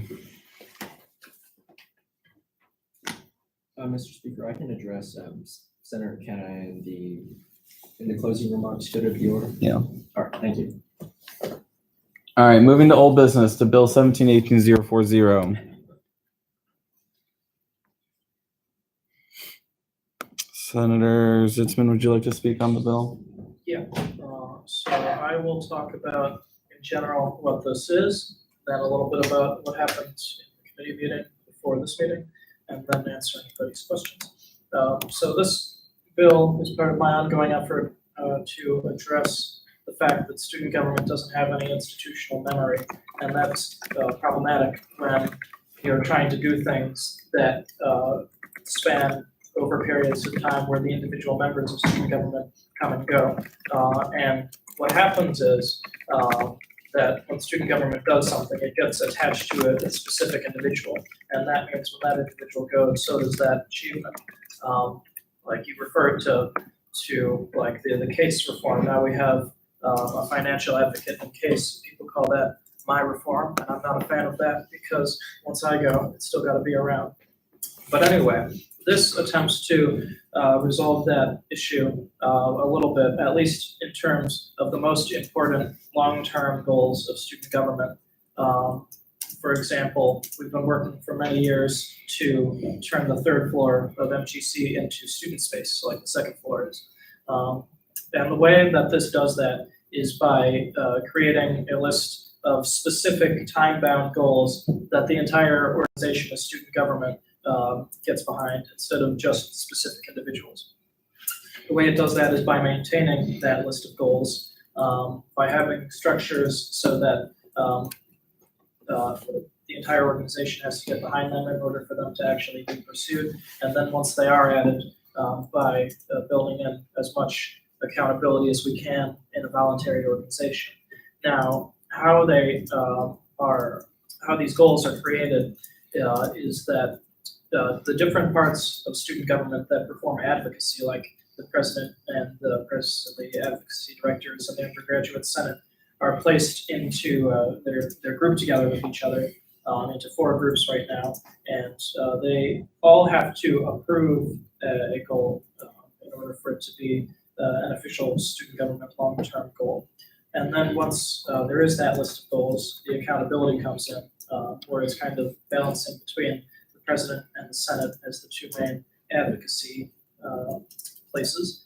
The president, according to this bill, is required to report to the Senate at the 5th or 6th meeting of every undergraduate senate on the progress that student government has made towards these goals, giving the president an incentive to get something done on it, and also ensuring that the goals stay relevant because they're continuously brought up. And that same mandatory report can happen under this plan if 5 or so members of the undergraduate senate request that the president report on the goals. And then this plan also encourages the president to tell the members of the undergraduate senate, number 1, to get behind these goals and to act for them, and also how all these members can interact with each other. Now, finally, what we did in CRP was alter a little bit of how the groups that get to approve and create these goals are composed. Specifically, there used to be one group that was just the speaker of the undergraduate senate, so the speaker could unilaterally propose these goals and unilaterally say yes or no to goals that were proposed. Instead, we got rid of that, and the speaker gets to break ties within the CRP group, as would normally happen in CRP. We also talked about the president having their own group, and there was some disagreement about that. What I talked about in between these 2 meetings with Jacob here was having the president as their own group, but having the other groups able to override a presidential veto of a goal if individually, those groups inside of them all unanimously vote to override it. So with that, are there any questions? And if anybody didn't get the text, that's important. Questions for the sponsor? Yeah. What's your email address? Yeah, CH, continue. 4984. Okay. Questions for the sponsor? Yes, Senator Colchmero. Just a quick thing, in, where are we, section 2, subsection 7. Just the thing about, adding, non-voting observers, I think that's a great idea, including RHA, Club Council, and the other organizations that you've listed. Might it be a good idea, I'm not sure, to just add something about including student media, just in the interest of connecting all the branches of student activities while we're including all the other kind of leadership bodies on campus. Yeah, I don't see why not. To clarify what Colin is talking about, I'm trying to have it so that people outside of the organization can give real input to this process since it affects them as well. And there's part where anytime the undergraduate senate considers the measure for one of our long-term goals, then certain student leaders have speaking rights at those meetings, RHA president, the council, class and school council president, student trustee, et cetera. Colin proposes having student media people, which I think is fine. Other questions? Sir, Yes. how do you plan to archive, past student members of this body, their work, and to, I guess, eternalize it or to archive it, just so we don't forget what has been done in previous senates? Well, thank you, Curtis, for affording me an opportunity to plug the student government code, which this Senate did last academic year, where we took everything, all the initiatives that the undergraduate Senate had done in the past, which were sitting in a cabinet in our office, and putting them online, just like the rest of our government documents are. So that's still ongoing, although a document needs to be updated. But in any case, there's that. And these goals as well, at the bottom, they're required to be posted online, in addition to an explanation of what student government has done to pursue them. Other questions? Yes. So when it comes to long-term goals, for example, let's say the 11th undergraduate senate passed the resolution or passed the bill, how do we enforce that now in future senate or in the current senate? So there are no retroactive goals. I don't know how that would be accomplished, but what you could do is you say, here in this past undergraduate senate, they were embarking on this initiative. I like that. So you could say, as a member of the undergraduate senate, I would like to propose this as a goal, and then the senate proposes it. So you bring it back, and then the other groups all say, yeah, that's a good idea, and they approve it as well, and then it becomes a goal. At the bottom of the document that I shared with you, not here, that's just for the Senate, but at the bottom of the document that I think everybody has now, there are examples of what these goals would look like. 3 of them are based on what has been done by student government in the past. So you could look at those, for instance. Other questions? Cool. All right. Seeing no more questions, we'll move into discussion. Discussion on the bill as a whole. Senator Zitzman. All right. So it's got an amendment where we have the groups. I would like to add the director of the Women's Initiative with the group that has the other executive directors in it.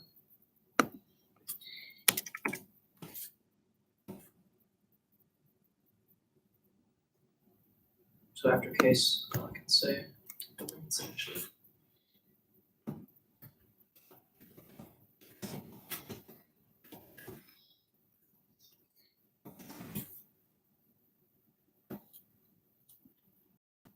Is that what you want to see? Yeah. Okay. Is there a second? Second. I hear a second. Discussion on the amendment, which is in yellow. Motion to unanimous consent. Is there a second? Sure, another question. Question? Inquiries? Well, I mean, we're adding, Bobby, have you spoken to Case and Women's Initiative, and I know we're adding these people, but what their opinion is on this? I have not. I tried to have a meeting with Valentina and Maddie, the chief of staff, this week. Unfortunately, Valentina was sick and the meeting could not happen. I would assume that that meeting with Valentina was going to go over like how this should happen and what her opinion is on it. But in terms of giving people this option of voting on these groups, it's not really imposing on them. But to do to alter their work that they would otherwise do or any other strenuous requirement. So this is an instance where although I would normally say you gotta get everybody on the same page before you do something, I am comfortable giving people the ability to vote on these measures without clearing it with everyone first. Okay, so back to discussion on the amendment here. Any other discussion? Senator Hayashi? I move to a discussion. Unanimous consent. Technically with Jacobs, it was observed as an objection, so we have to take a new motion. Okay. And there is a motion to end debate, so all those in favor of ending debate on the amendment, say yay. Yay. All those opposed, say nay.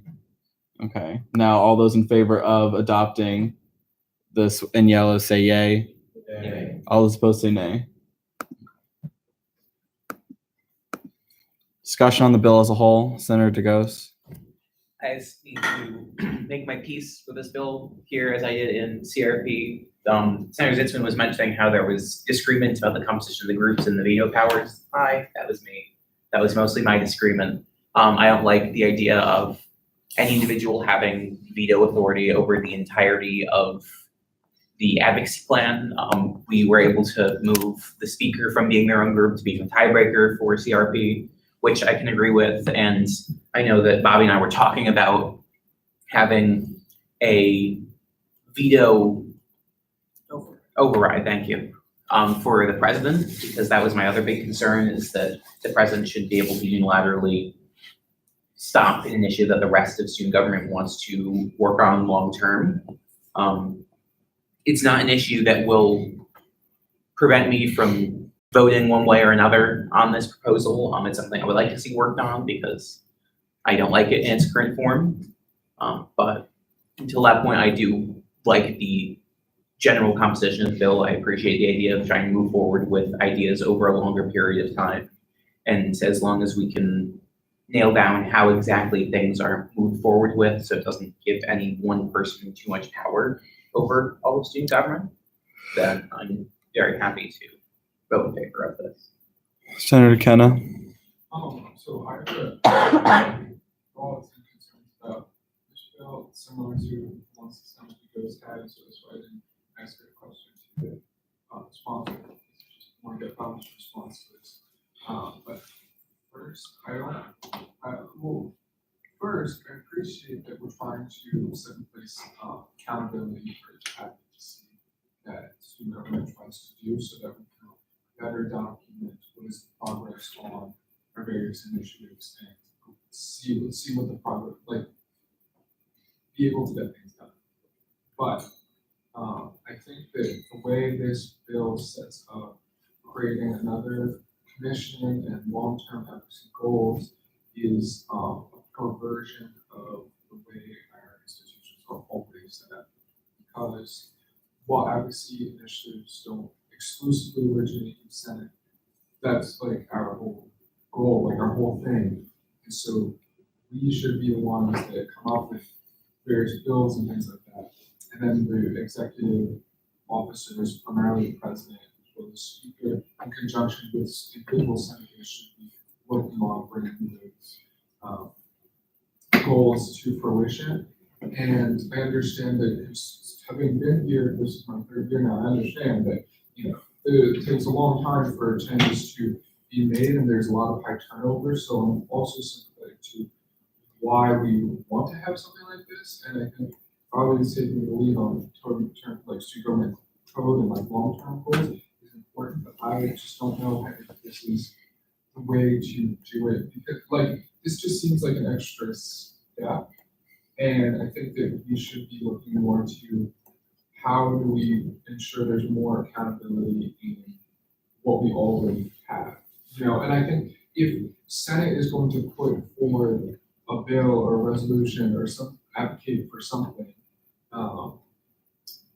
that should automatically be in the long-term goals, right? Because that is like student government setting policy of what we're going to advocate for, and regardless of whether it's like a quote-unquote long-term goal or not, it will likely take a while for it to be implemented. Does that make sense? I'm looking for feedback on that. That's my main concerns with this.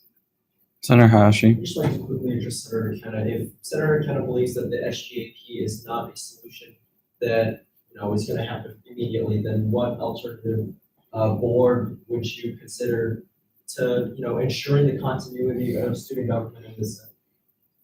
Just because I believe that this bill that Senator Zitzman has crafted ensures the continuity of student government and the legislation and the missions of our body as a whole, the Senate, and also, student government as a whole. I really think it's a great bill that we should pass today, and that, Senator Zitzman should address Senator McKenna when it comes to how will the SGAP ensure the continuity of student government and its initiatives on this campus. Senator, do you wish to respond? Well, yeah, so I obviously want criticisms without a specific alternative here, right? This is part of a larger conversation, and I agree with the necessity of some sort of accountability measures, and also appreciate, like I said, others working to do something about this. But I just think that in creating the SGP commission, we are changing up what the roles of the various bodies and actors within student government already are. Senator Zitzman. So, if I understand Tom's concerns, there are basically two. One of them is that he talks about the changing of how student government operates, traditionally being like the Senate gets ideas mainly, and the executives put them into action. And then the second concern is that this is restrictive, and it's an extra step. He said when we already have the process, like everything that the Senate passes should be a long-term goal. And I think to the first point about how this changes the fundamental way that student government operates, I think it's important to remember that all of the traditional ways that student government has advocated for things are still there. Everything that we have done, we can still do. The presidential initiatives, Senate initiatives, and so on, kind of free form, just go for it. That's free as well. And then, in addition to that, the way that the long-term goals under this plan could be executed is essentially the same once you get past the adoption period. Actually putting them into practice is also that free form, where the executives probably take the lead on it, being the main advocacy group, but the Senate also has their own independent ability to advocate as well. Now, that's all after the fact. The only thing that changes is, number one, creating a specific set of long-term goals that are elevated above the rest, and number two, the process for adopting them. And the reason that I have this higher burden of adoption under this plan for these goals is that I don't want everything that the undergraduate Senate passes to be a long-term goal. That would not work, because number one, it hasn't worked in the past, and number two, we pass too much stuff that is vague and not followed through on, and just numerous in volume. So I think having it a higher burden where you have to work a little bit harder, where you want to have something that's long-term, specific time bound, and have the whole organization behind it, I do think that is a worthwhile extra step. Senator DeGose. I've been thinking about this for the last few minutes, and especially the concerns raised by Senator Kent and Senator Robbins, and we're creating an entire new system to ensure accountability, and there's 9 of us here. One of us is a proxy, and I appreciate all the work that you've done on this, but I'm realizing we're for the president at least, asking them to come in and be held accountable to things for a plan you haven't actually been able to talk to Val about yet. We're creating all these different things for people to vote on and think about in terms of long-term initiatives for the entire organization. And I love the idea of ensuring an AU-wide focus on these goals, but I feel that for that to be fruitful, we need to have an AU-wide approval on the system of doing so. So I'm not sure that we should move forward with this resolution until the next Senate, when we can have more than 9 people here to vote on it, when it can be fixed with things like the current status of the president having veto power, when it can be looked at by all these branches of government that are going to need to be held accountable to these goals. And at that time, I believe that it should be looked at seriously and considered because it's a fantastic idea. I'm just not sure that right here, right now, in this meeting is the best time to do it. Senator Robbins? Yeah, I just want to echo off of what Senator DeGose was saying. I've made it very known I have some very serious questions and concerns, in particular what the president thinks and the fact that this is perhaps going to be one of the last real legislative sessions that we have. I don't know that I can support this right now, given that this is perhaps the last meeting that we're going to have, and also not knowing what the president thinks. I just want to echo off of what Senator DeGose was saying, once again stating that it is a whole new system that is being decided on by 9 people, one of which is a proxy, not to dig that. I appreciate you being here, but I do believe that that these are serious concerns that warrant some really serious answers and questions that are being raised. Senator Kenna? I just have a question for you. Given this is the last meeting of the 13th Senate, hypothetically, there was could you pick back up in the next session? No. Reintroduce. Senator Hayashi? I believe that, concerns that Senator Kenna, Senator DeGose, Senator Robbins have brought up all ask the same essential question. It's nobody showed up to this meeting. Only 9 of us and a proxy showed up. And I just like to say that it is incredibly important to show up. Although this is the last meeting, this should not be a lame duck session. And I think that Senator Zitzman, the reason why he brought up this resolution today is because he wants to set the tone for the next undergraduate senate, the 14th undergraduate senate. And I think he has taken a lead role in ensuring that student government legislation, student government initiatives, they are, kept accountable, that, the checks and balances and continuity of this body will continue for future senates and student governments and students at American University in the years to come. So I think that as a body today, despite the 9 of us in a proxy, despite the fact that this bill is introduced on the last, Senate meeting, it doesn't mean we have to shoot it down. I think that Senator Zitzman, if he supports this bill, if he wants it done today, that the next the 14th undergraduate senate will get it, will continue his work that he's created. Senator Legitimacy? I would just like to encourage everyone here to start shifting gears from the talking stage to the doing stage. So everyone clearly has concerns about this bill, but I've heard 0 ideas for how to actually deal with it. So I would love, for the interest of time, we've already kept Scott 30 minutes past when he needs to leave to go to the study group. I've canceled. Well, I apologize. Well, I'm not gonna apologize on behalf of everyone. You're good. I just think we need to keep everyone's time in mind and the idea that we love to talk about things, but we have been here for so long, please start doing stuff. Thank you.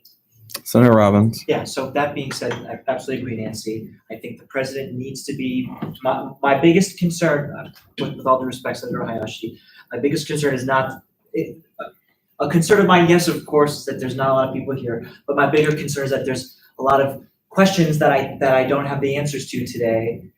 The biggest one being what the president thinks. So I believe the president should be consulted first.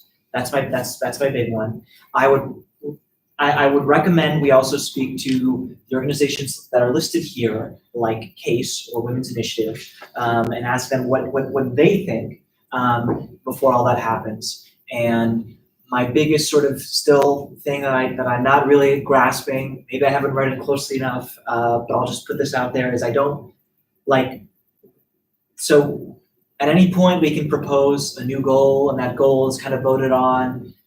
It's just, there's a lot of ambiguity that I'm still really confused about, that I'm not quite certain about. So I would say I can't support the bill until the president is consulted, Women's Initiative in case have been consulted, and until I understand a little bit more completely what the procedures are. Senator Sitzman. All right, so first I'm going to talk about the timing of this. I'll go in kind of reverse order to keep things fresh on people's minds.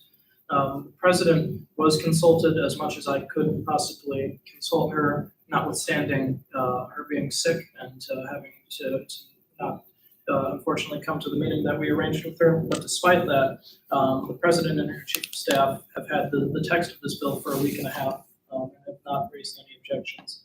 The president can, upon receiving this, if it gets passed by the Senate, veto it. And I would be perfectly fine with that because I give the president a veto under this plan anyway. Senator Robbins, Senator Kenna, Senator DeGose have all had this bill for longer than the rest of the undergraduate Senate, for a couple of weeks at least. And everyone who I could remember in the undergraduate Senate has had this bill for some time. So I dispute the fact that people haven't had the opportunity, first of all, to look at this bill and the text of it if they are very concerned about it. Now, second, in terms of the composition of this undergraduate Senate, considering it, I think if you think about it, while I would prefer there to be 20 or 30 engaged, informed members of the undergraduate Senate confirming that, even though that's not the case, and I think what we have here is the best possible scenario for this bill.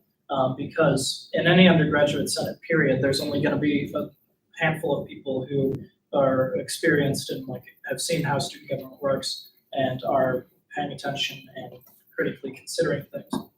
When we move into the next undergraduate Senate, there's going to be a period of several months where the almost entirely new body is not going to have much understanding of how student government works and what the problems with it are. And I know that because when I was in the 12th undergraduate Senate, and at the beginning of the 13th undergraduate Senate as well, I was still learning along with everyone else how the organization works. The reason that now, with these people here, is the best time to consider it is because there's 9 of us who are all members of student government and have been for some time and understand the problems of student government.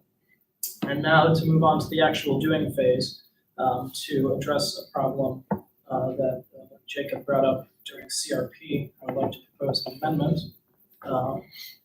Under the composition of the groups, there's a subsection currently called specific abstentions.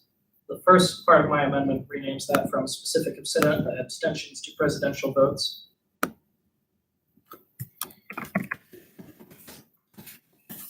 And then at the end of that subsection, add a sentence that says,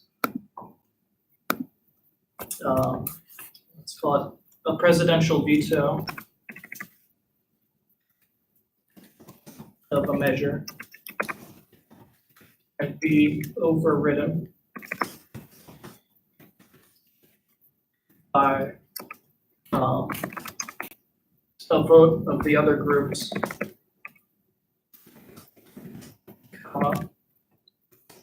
with an internally unanimous vote in each group.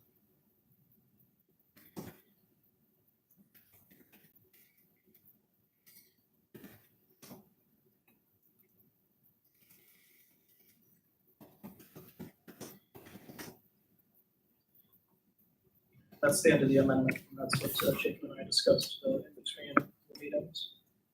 This is the wording you wish to see. Yep. Is there a second? Second. I hear a second. All right, discussion on what's in yellow. There has to be unanimous across all 3 groups unanimous, and then in each group, unanimous. So, Yes. Senator Friedman? Now I'm really confused. So I thought it was my understanding that no matter what, if the undergraduate senate just disagreed, the whole process was over. Like, is that not correct anymore? Now it has to be unanimous. Yeah, so you were right. If the undergraduate says no, it's done. If any of the other group says no, it's done.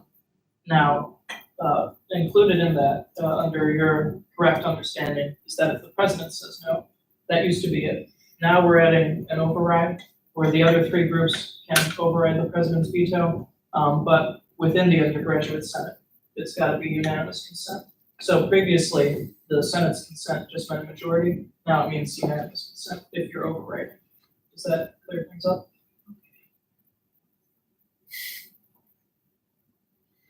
Further discussion on the amendment?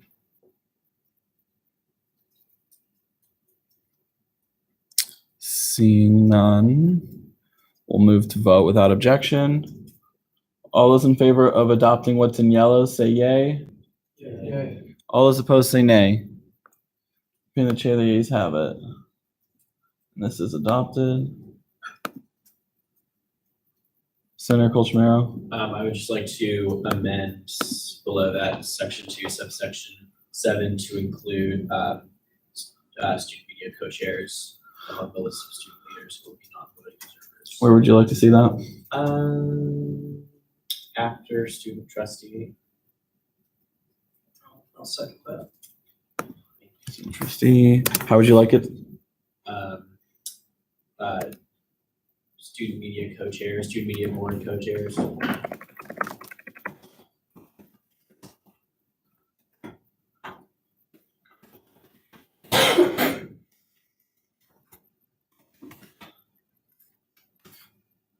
that the wording you wish to see? Yes. And is there a second? Okay. Discussion on this amendment. Senator Robbins. I would just say, I've been speaking with the media board co-chairs, like just overall. I really think before anything goes forward, we really need to talk with these people, talk with these organizations. Like I understand, we may think it's a little bit innocuous and like we're giving them privileges and things like that, but like I'm telling you from experience, they feel like, we haven't been talking to them and we're kind of making decisions, and regardless of whether or not it benefits them, I'm telling you, I know that they would feel much better if they're spoken to. I agree with Senator Colchamero's inclusion, but I think my problem is they're not being spoken to about this. And that's my bigger issue with the bill overall, is that we're adding these organizations and they haven't been spoken to. And whether or not it benefits them or not, I still think they need to be spoken to. But I do think that Senator Colchamero is correct in having them be included. I just think we need to talk with them first. Senator Sisman. I'd remind that this group of people is optional, non-voting observers. So as far as student media concerned, if they don't want to have to do with student government, they can not have anything to do with student government. If they do want to, they can do it. So we cannot give student media board any more room for them to do what they want to than what is in this amendment. Senator Colchamero. If they're optional, can I suggest we add the word optional into that subsection, unless it's somewhere else that I'm missing? So it's clear. Yeah. So like there shall be optional non-voting observers? Well, it says they shall be non-voting observers. The observers shall have speaking rights at any meeting. Yeah. So if you want to clarify more than shall, I think shall is pretty, inclusive of that kind of idea, but that's up to the body. That's fine. Further discussion on the amendment, which is in yellow. There's a motion to vote. Is there a second? Second. All those in favor of closing debate, say yay. Yay. All those opposed, say nay. All those in favor of adopting what's in yellow, say yay. Yay. All those opposed, say nay. Nay. In the opinion of the chair, the ayes have it.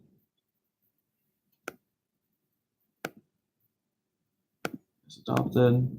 Further discussion on the bill as a whole. Senator DeGose. I've voted in favor of these amendments because I believe they make the bill better, but I'm still not comfortable on reviewing the bill, adopting it now. I appreciate what Senator Desmond said, that this is a good group to be looking at this, and I agree with that I believe we have a lot of experience understanding exactly what student government can and should do.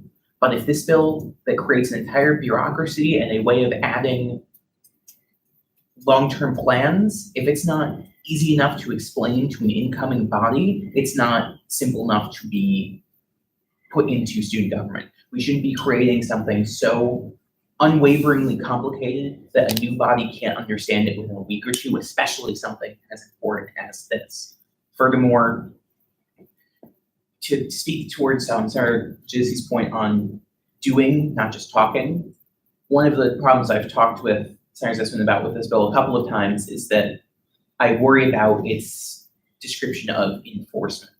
Because the enforcement is having the president come in and give an update on the plans. And the enforcement is keeping them fresh in our minds and on a list, telling us that we need to do them. But to me, that is still just more speaking and not doing. There's no real legitimate enforcement of the plans on this bill. And I'm being totally honest, I'm not sure exactly a way to enforce that.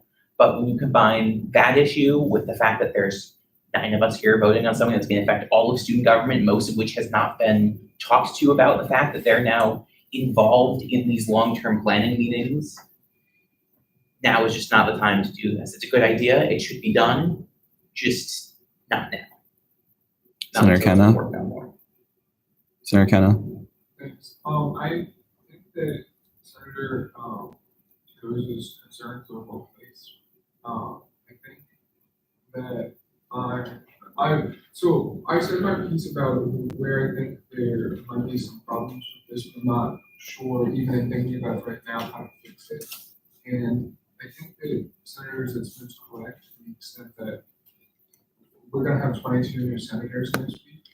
And the problem with explaining this to them isn't so much that this is overly complicated, it's just that all of those people don't really have a familiarity necessarily with student government or what the problems in it are. And like I said previously, definitely agree that something like this is necessary. If not in the particular like this, but I think as far as enforcement goes, that goes down to what we are as an organization. Like the USG is a lobbying organization. There is nothing that we can say like do X and Y will happen. So I think that by keeping long-term goals fresh in our minds and having presidents report on them, the president would then, or any of these other people would know, like, I'm going to have to report on this, therefore I have to speak to such and such whoever's party to that issue about it so that I have something to update on. And so I think that's how we're ensuring accountability with this. And my concluding thought here would be that while all of our concerns are valid, perhaps we should pass this now because we've made amendments to it. It is better. So if we pass this now, we'll see how it works out. We'll see how we'll do like a beta trial run, and if the problems persist and we notice that there isn't much value to this new commission, then the 14th Senate can repeal it or approve it. So, and with that, I move to vote on this bill. So you're closing debate. Yes. Is there a second? I hear a second. Discussion on closing debate. Senator Zitzman. Yeah, I would say this is a regular debate, but we're here. That I appreciate it's a good consensus plan, I think, to number one, the president has the opportunity to veto it, and second, the 14th Senate. It's not going to do any harm, and it can easily be fixed. So yeah. Further discussion on closing debate. And I agree with Senator Zitzman. It's a good idea, as Senator DeGose said. But Senator DeGose said that maybe not now.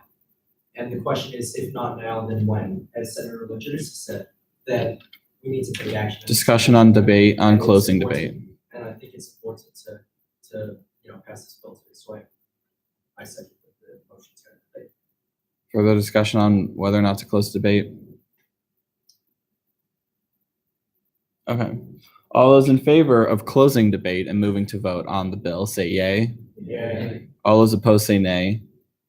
Opinion of the chair, the ayes have it. We will now vote on Bill 17-18040 in its current form, unless, as a caveat, there is some specific clerical wording in which I will go back and finish any of that.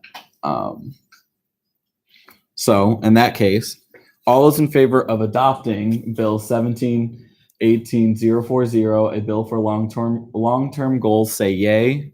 Yay. All those opposed, say nay. No. Six out of nine. Division. I motion to. Just vote by hands. Okay, I heard division. And now you're making a motion? Okay, there's a motion to vote by what? It wasn't seconded, division is voted by hands, so I would. Yes, I second division. I think you can So I sell retract Okay. my motion. There, okay, Senator Ziskin. all right. All those in favor of adopting Bill 17-18040, please raise your hand. And all those opposed? Okay, yes, in a vote of 6-3, this bill does pass.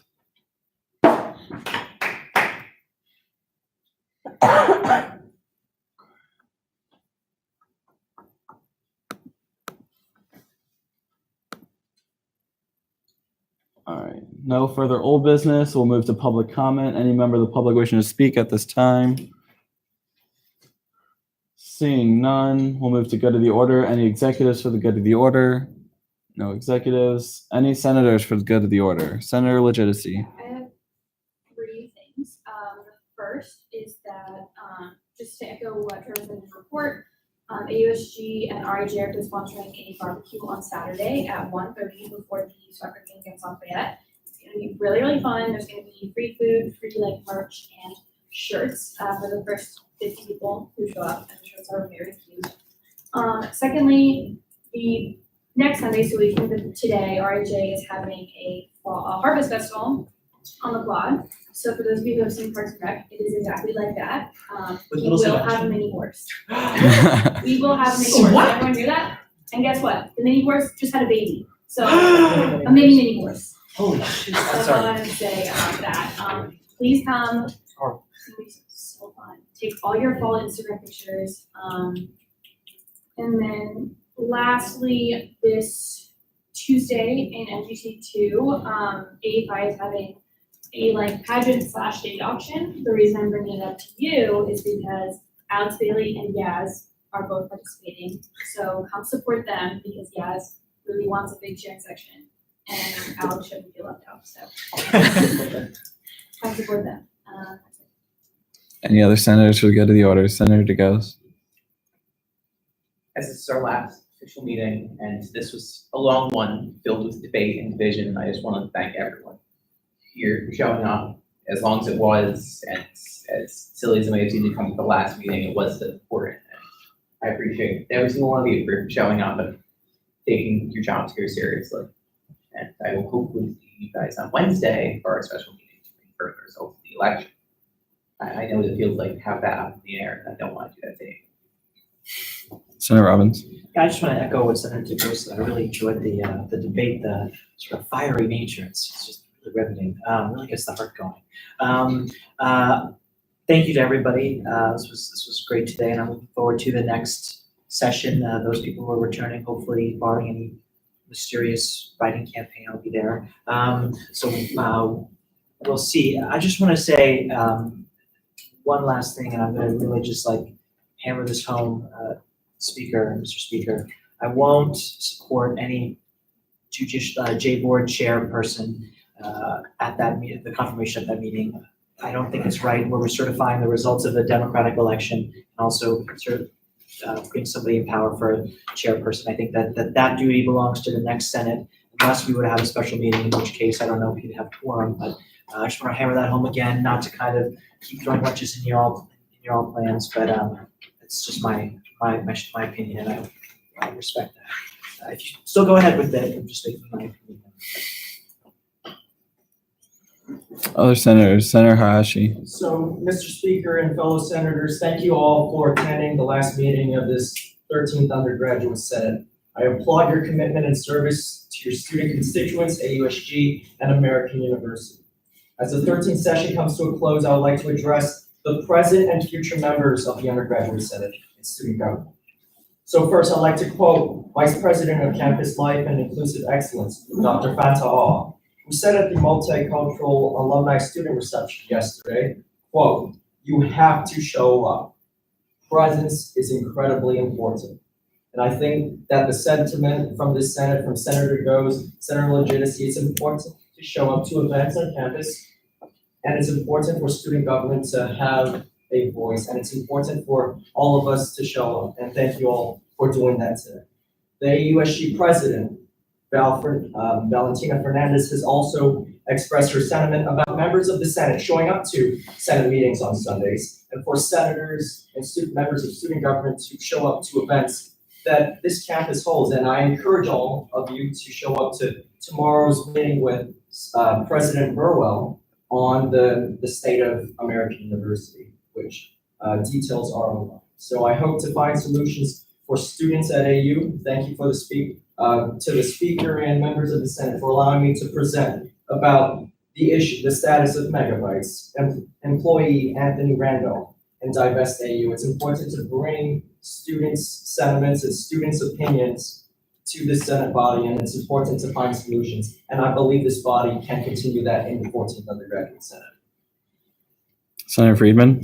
I just wanted to clarify my opposition to the previous piece of legislation. It's not, it sounds, I absolutely agree with the sentiment of it. Just a lot of it seemed to be talking in circles, and I had a bit of a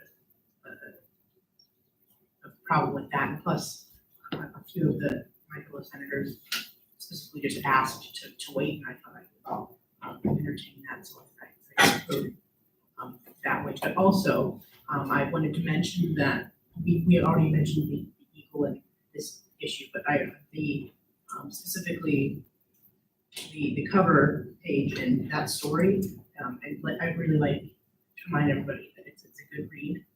It's kind of upsetting, but something that I had no idea that was going on in this campus. Again, I'm a transfer student, so and admittedly, I'm not hip with the times, I'd say. I haven't attended very many parties, but this is an issue that I did not know was going on. And I just wanted to say thank you to the Eagle for actually talking about this. Senator Robbins. Yeah, I forgot to do this. I just wanted to say, I don't know if they'll be there at our Wednesday meeting, but obviously Speaker Pugh does a lot, but Sophia also does a lot too, and she doesn't really get recognized. So I also just wanted us to maybe give a round of applause. I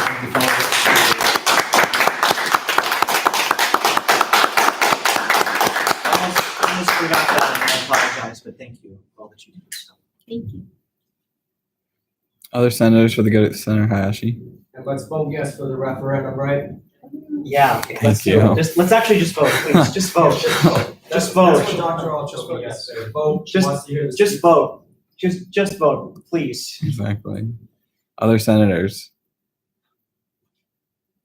All right. Yeah, so this is our last regular meeting, so no office hours are required this week. Special meeting on Wednesday, look for that announcement.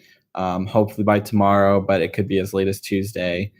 But we're still aiming for 6 o'clock, so at least you know the time. So make sure you plan accordingly.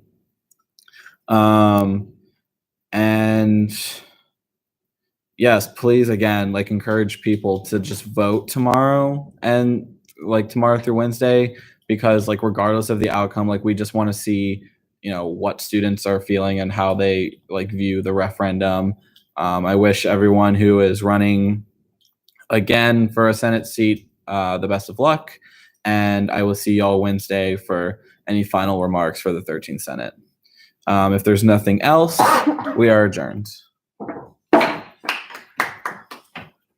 Just make sure you also don't forget to vote. When will the I special mean, meeting be? this campus, I've heard at parties,